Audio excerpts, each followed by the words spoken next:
So now line 17, this is how we've been doing basically the where statements.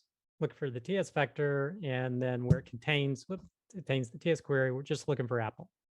Now, for the query types for the TS query, there's different ways you can build it. So you can do ands. So you could say big and Apple. So anytime where big and Apple appears anywhere in the title, it'll pull those records for you.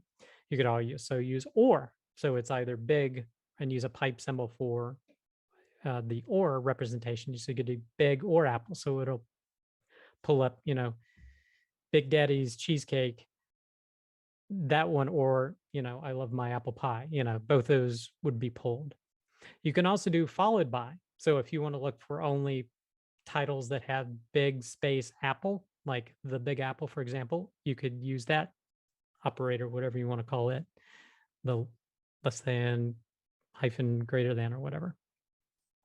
Now, there's also a web search, which attempts to mirror kind of how Google does queries. So you can do exact double quotes, like the Big Apple. You can also do I think some of their subtraction things to it. Holy so crap. This is actually a different function to be able to do some of those queries.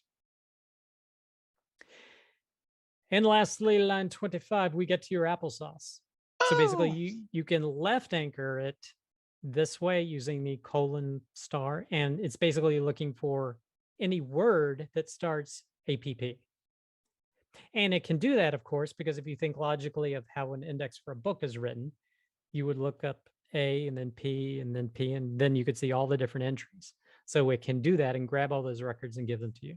So I can have an appointment to appreciate my applesauce all in one query? Yes. Oh, life is good. If you like this clip and want to watch another one, you can click right here. Or if you want to watch the full video, you can click here.